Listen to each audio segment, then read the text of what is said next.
RND leader Ahmed Ouyahia states that Algeria did not fall into the trap of what is known as Arab Spring, and Algerians must protect national unity and seek the country's stability. Plus, a partial and gradual review of the policy of social transformations was one of the most important decisions that resulted from the tripartite meeting. And later on, Turkey's president derided Europe on Friday for not taking in more refugees.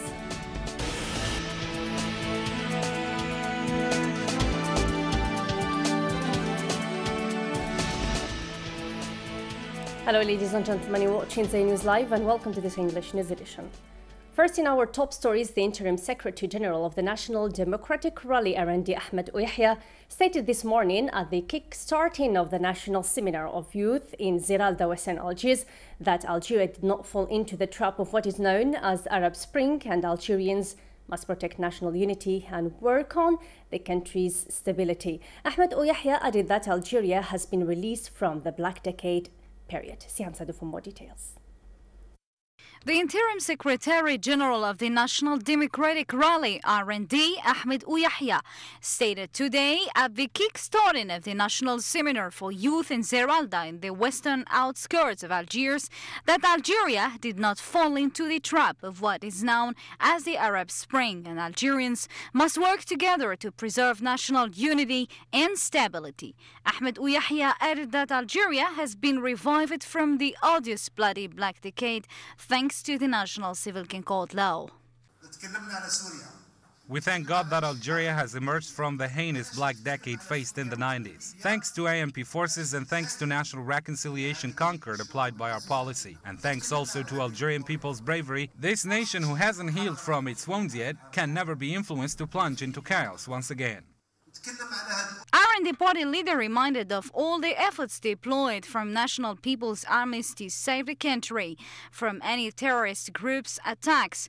The letter said that Algeria will reinforce all units to scrap terrorism. In addition, Mr. Ouyahia stirred up the Algerian support for all the Arab countries who are still struggling with internal conflicts.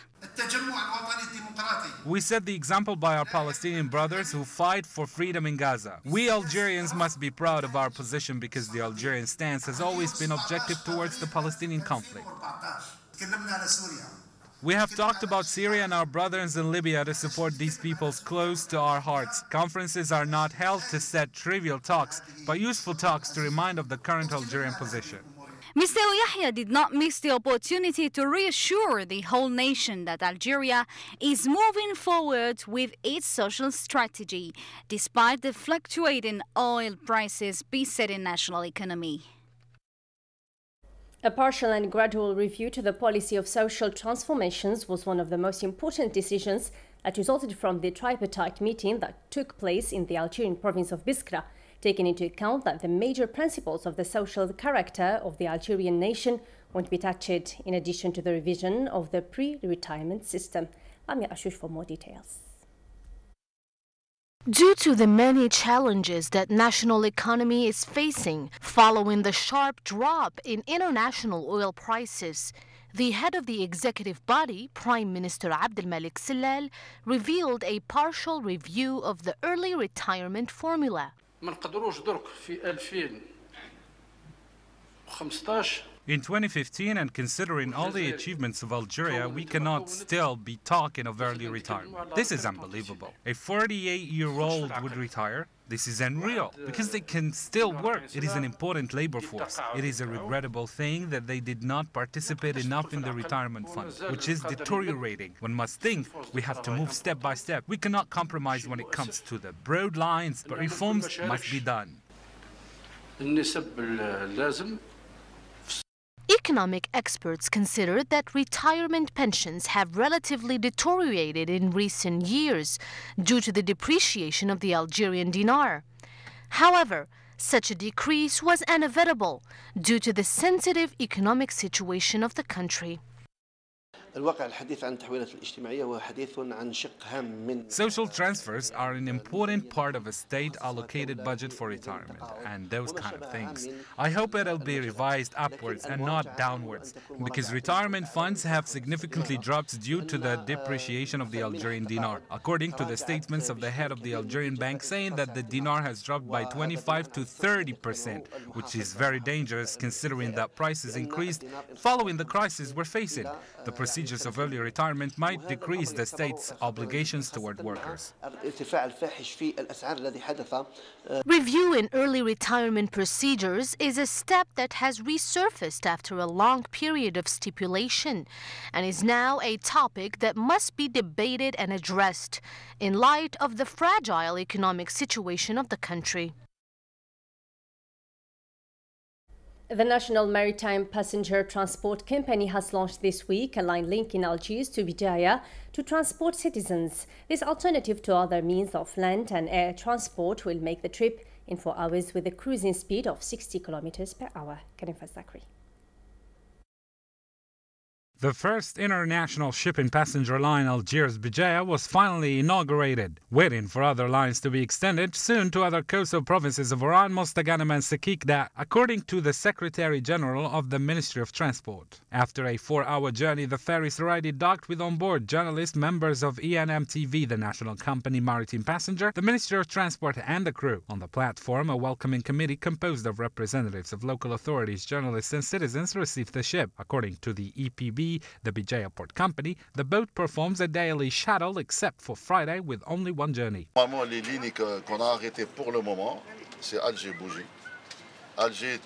lines which we have for the moment is Algiers-Bijaya, Algiers-Tipaza, Cherchel, Oran, Mostaganem and Arzio, as well as Kikda and Nama. The ferry will double serve. In fact, it will serve first to transport people. We wanted zones where there are factories such as Kikda and Arzio, so as to transport workers as well. Des usines d'hydrocarbures, etc., comme Skikda, comme Arzeu, vont aussi transporter les travailleurs. The ticket price is set at 1,400 Algerian dinars, with a reduction of 50% for students and people with special needs. A flat rate is set at 3,000 Algerian dinars for families of up to 4 members. With a length of 37.5 meters, the Soredi has a capacity of 30 knots, 55 kilometers per hour. It can carry up to 206 passengers. فيه عدة أسعار. There are many prices. I think the max is 1,400 Algerian dinars, and there is a price of 800 to 1,200. With subscriptions, the prices are less. This new line will help unclog the roads and reduce traffic jam in addition to promoting tourism in the region. More reductions in price are expected so as to enable more people to use it and keep it always operational. The number of Algerian Hajis who died in the stampede in Mina near Mecca rose to 33, the Foreign Ministry said Friday in a last toll. The same source also reported that 7 Hajis are still hospitalized in Mecca, Jeddah and Medina, while 15 others are still missing. The names of the dead, the injured or the missing Hajis are available at the emergency unit of the Foreign Ministry. The Foreign Ministry's emergency unit, in coordination with the Ministry of Religious Affairs and Waqfs, continues to follow up the impact of this disaster on our pilgrims in constant contact with the leaders of the mission and the Council General. In other national news, fast food restaurants are opening up across Algeria, and due to the change in people's eating habits and because fast food restaurants provide convenient, quick and affordable meals, the new businesses have become widely popular over the recent years. It is now difficult to name a street in Algeria's major cities without a fast food spot frequented by residents, pedestrians and workers of social strata. However, the spread of fast food restaurants in the Algerian society has significantly contributed to increasing the number of patients with chronic diseases, according to medical experts. Lami Ashush for more details. The fast evolution of society and the rapid pace in which everyday life is developing has led to the very rapid popularity of the phenomenon of fast food in all its forms. Despite its great health dangers, people do not seem to get enough of it. I know it's not healthy, but we are obliged to eat it. When we do not have time, I'm a student and I have no choice. It's very bad to eat out all the time.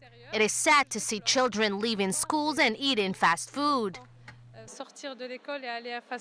Half of the population is sick because of the fast food, because they work and they have no time to go back home and eat. In order to avoid health problems, eating healthy and following a balanced diet remains the perfect solution to lead the best life possible, according to experts. We always advise people against eating too much fried food and replacing it with grilled or steamed food, as well as not consuming too much soda in addition to practicing sports. It is pretty well known that fast foods often contain too many calories and too little nutrition. If fast food is a regular component of one's diet, one might struggle with weight problems and ill health. However, the appeal of fast food is a definite characteristic of the 21st century that is not likely to fade out anytime soon. Algerian flags raised by Palestinian demonstrators in the wake of the recent Palestinian civil struggle amid Algerian solidarity with their brothers in Palestine has sparked the attention of social media websites for the good cause. Hints من الراس. It looks like the Palestinians are bleeding again with the rise of more violence in the occupied Palestinian West Bank and protests across the Palestinian territories in support of what some call as the Third Intifada. The Israeli occupying forces are tightening security measures to thumb down the Palestinian civil uprising amid the Palestinian civil struggle, this time away from any political support or any international sympathy. Though what else would Palestinians do when they feel weak and oppressed? They wave the Algerian flag to feel empowered and renew the spirit of resistance kept for so long inside them. Images surfaced recently on social media websites of Palestinians raising and waving the Algerian flag. Why not, when it's the flag that once scared away the French colonialism? It is known worldwide that Algerians are a force not to be reckoned with, leading a revolution that has people still talking about it, inspiring as well the Palestinian Revolution. It's also worth mentioning that Algeria has always supported the Palestinian cause internationally, being one of the few countries that still do not recognize the Israeli state. المعركة هي معركتنا كلنا. ما هيش معركة الفلسطينيين وحدهم. The late Algerian president, Houari Boumediene, has always said Algeria is and will side with Palestine, whether unfair or wronged.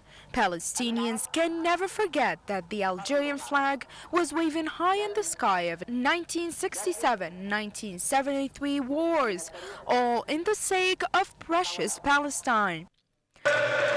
Wherever they go, be it at rallies, protests, demonstrations, or even at stadiums, Algerians have the Palestinian flag kept safe and sound, waving high in hope that someday Palestine will be free as promised.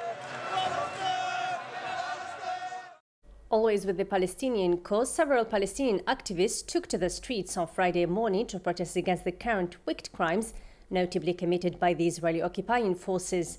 In the meantime, Israeli police prevented Palestinian worshippers under 40 from attending the main weekly holy Muslim prayers at the flashpoint of Al-Aqsa Mosque in order to keep young protesters away. Siam Saadu.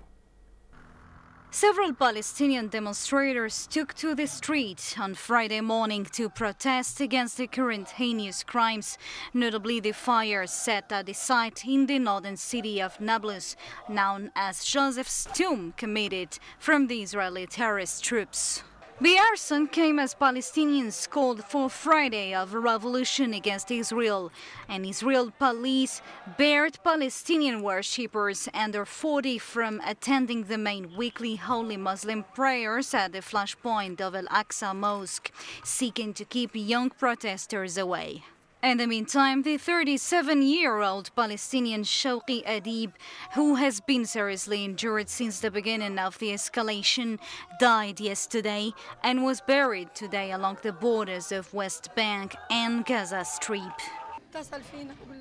We have talked on the phone only a few minutes before he got injured.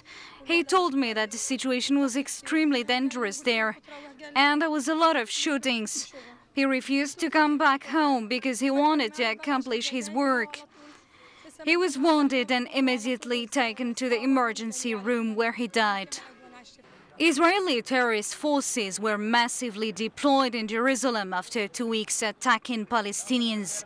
Since last Sunday, some 300 soldiers sealed off main roads and intersections of Jerusalem zones.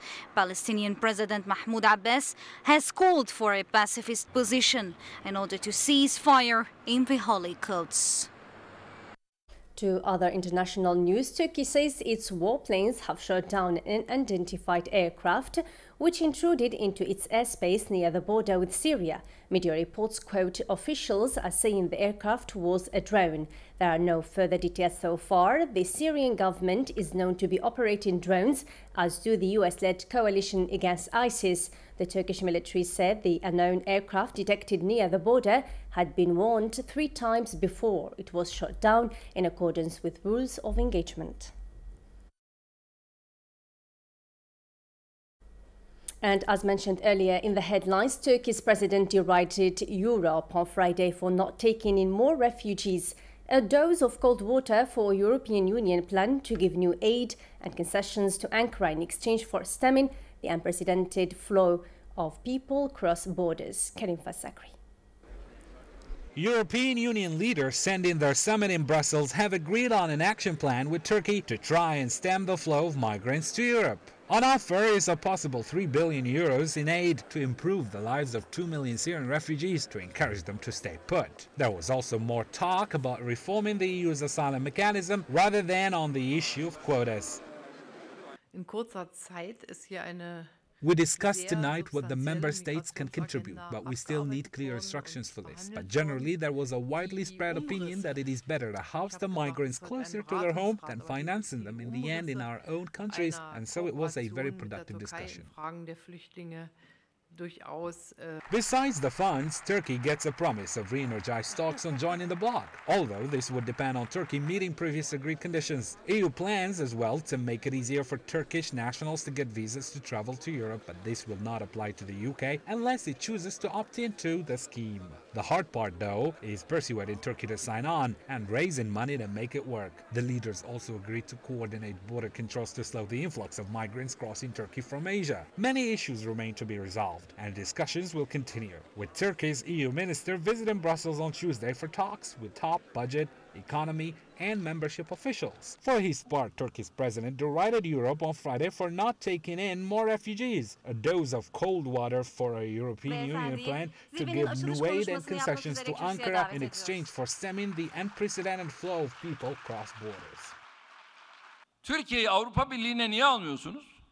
Why they do not let Turkey join the European Union? We know very well why. But they never tell you openly. They are not clear. If they were honest, they were clear, they know very well that this would affect their international image. Açıkça ortaya koysalar, biliyorlar ki dünyada kendileri çok farklı bir yere konulacak.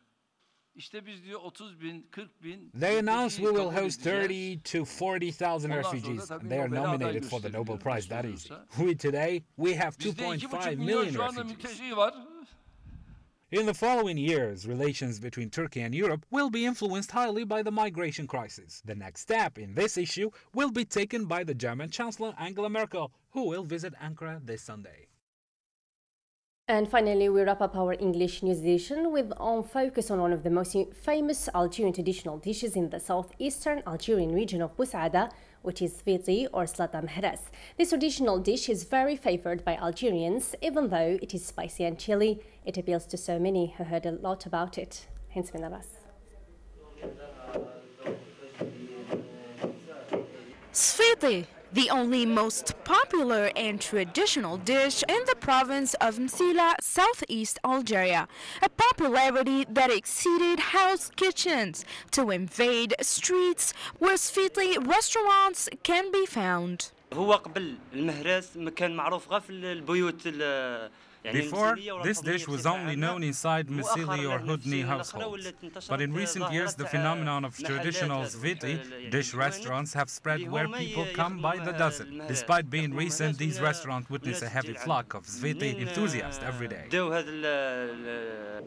With the hearing of the distinguished sound of traditional food crushing tool called mehras, clients get more excited than ever. In the mehras, all ingredients are mixed together with just the right amount of chili, each according to demand. In